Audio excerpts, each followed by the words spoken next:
오늘은 21대 국회 시작하기 전에 우리 당선자들께서 처음으로 갖는 워크숍입니다.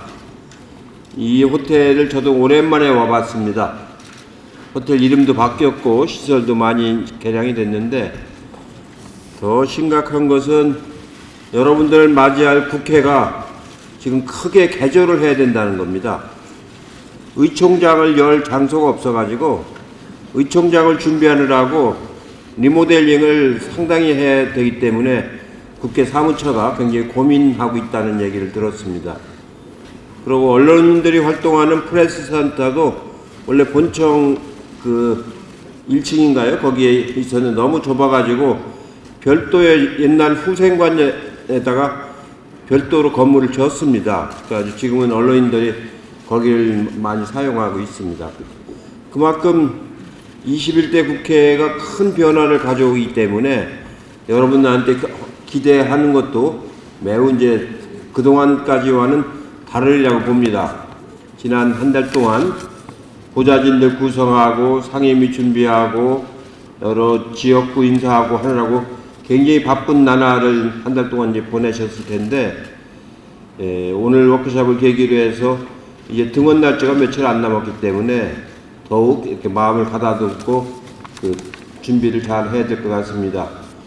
여러 다선 의원들이 말씀을 많이 하셨겠지만 결국은 처음 6개월이 4년을 좌우한다고 해도 과언이 아닙니다. 처음 6개월을 어떻게 착지하느냐에 따라서 좋은 평가가 나올 수도 있고 나쁜 평가가 나올 수 있습니다.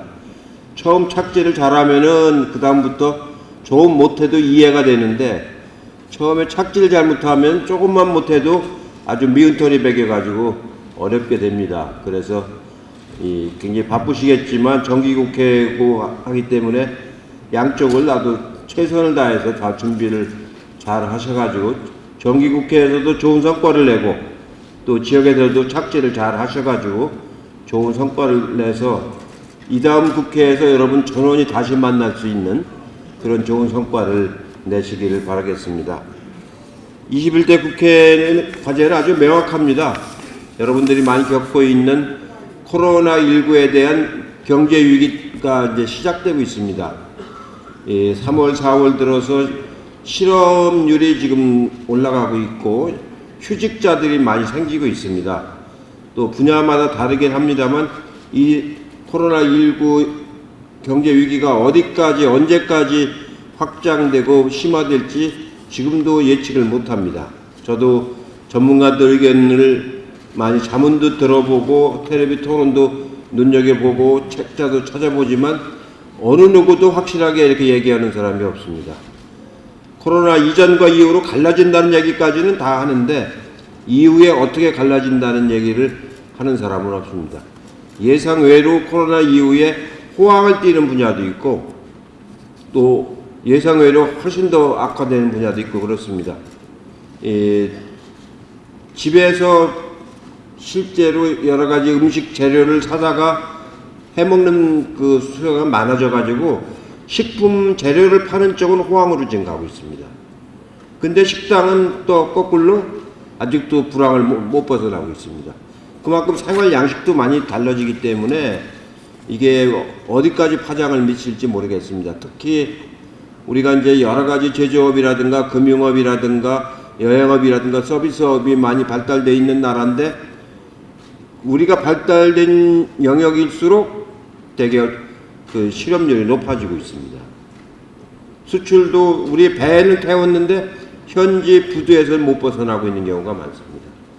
아예 국제여행은 거의 90%, 80% 이하로 그 정도로 줄어들어 버렸고, 그러니까 이 사태가 어디까지 가야 수습이 될지 L자형이냐 U자형이냐 말은 하지만 구체성은 없는 그런 미중의 사태로 지금 가고 있어서 비상한 각오로 정부와 당에서도 대처를 해야 되는데 제일 중요한 것은 지난번 국가재정전략회에서도 제가 말씀드린 것처럼 이럴 때 정부의 주도적인 역할이 매우 중요하다.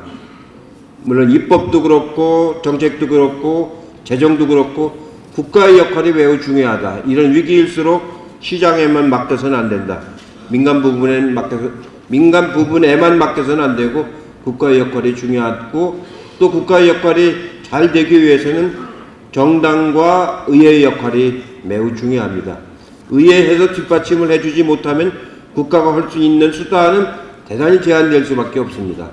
그래서 이번에 정부가 곧 편성해서 제출하는 3차 추경안을 의회에서 빨리 처리해줘서 국가가 실행할 수 있도록 해주는 것이 매우 중요합니다. 지금 예산 편성을 한참 하고 있는데 아마 조만간에 국회에 제출을 하리라 봅니다. 여러분들이 상임위별로 잘 심사를 하셔서 빨리 통과시켜주는 것이 매우 이제 중요한 일입니다. 그러기 위해서는 국회가 빨리 구성이 돼야 되는데, 지금 자유한국당이 아니고 미래통합당 쪽에서는 국회 원구성에 관한 관심이 없고, 어떻게 상임위를 몇 개 먹느냐, 이런 쪽에 주로 이제 제법에 관심이 있는 것 같아서 아직도 20대 국회의 잘못된 관행을 못 버리고 있구나 하는 그런 걱정이 듭니다. 제가 여러 번 말씀드립니다만 21대 국회는 20대 국회까지와는 전혀 상황이 다릅니다.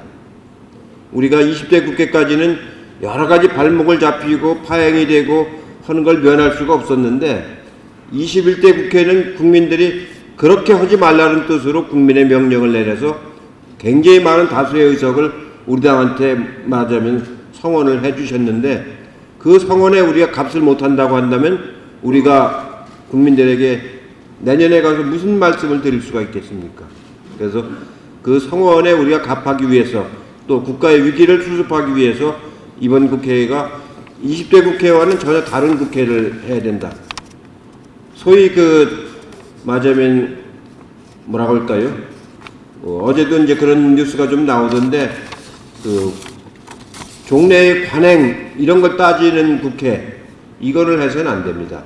이제 전혀 질이 다른 국회가 됐는데 종래의 관행을 가지고 자꾸 21대 국회의 발목을 잡는 그런 것을 버려서는, 그런 걸 유지해서는 안 되겠다는 말씀을 꼭 드리고 싶고, 앞으로 이제 다가올 여러 가지 앞으로 여러분들이 4년 동안 이제 임기를 마치시는 동안에 여러 차례 이제 다가오는 정치적인 이 선거들 있지 않습니까? 그런 거 하나하나를 당과 이게 잘 이겨내야 비로소 우리가 안정된 개혁 정책을 완수할 수가 있습니다. 여러 가지 말씀을 제가 드리고 싶지만, 저도 이제 마무리를 해야 되는 시점에서 제가 더 말씀드리는 것보다는 새로운 지도부가 당의 방향을 잘 잡아 나가시기를 기대를 하겠습니다. 하나 이제 꼭 말씀드리고 싶은 거는, 결국은 공인입니다. 여러분들은 아주 굉장한 공인이기 때문에 공인한테서 가장 중요한 것은 역시 퍼블릭 마인드입니다. 퍼블릭 마인드가 있어야만이 모든 일을 잘 판단하고 할 수 있습니다. 그래서 선공후사하고 선당후사하는 그런 자세로 꼭 사태에 임해 주시고, 전에도 말씀드린 것처럼 경중과 완급을 잘 가릴 줄 아는 그런 공인의 마인드가 매우 중요하다는 말씀을 드립니다. 어떤 경영하시는 분들의 말씀을 들어보니까 패션이 있고 트렌드가 있는데, 패션은 오래 못 간다는 거예요. 일시적으로 어느 정도 가다가 끝나고 이제 사라지는데, 트렌드는 그게 아니고 오래 가면서 맞으면 새로운 세계를 만들어낸다는 거예요. 그게 이제 맞으면 패션과 트렌드의 차이다라는 말씀을 제가 강연에서 듣는 걸 듣고서, 정치도 이제 저랑 같은 얘기로 설명할 수 있겠구나 하는 그런 생각을 했습니다. 트렌드를 만들어 나가는, 한국 현대사의 트렌드를 만들어 나가는 21대 국회, 여러분들이 주역이 되셔서 좋은 성과를 낼 수 있기를 기대를 하고, 오늘 워크숍이 그걸 하기 위한 좋은 토론의 장이 되기를 기대를 하겠습니다. 고맙습니다.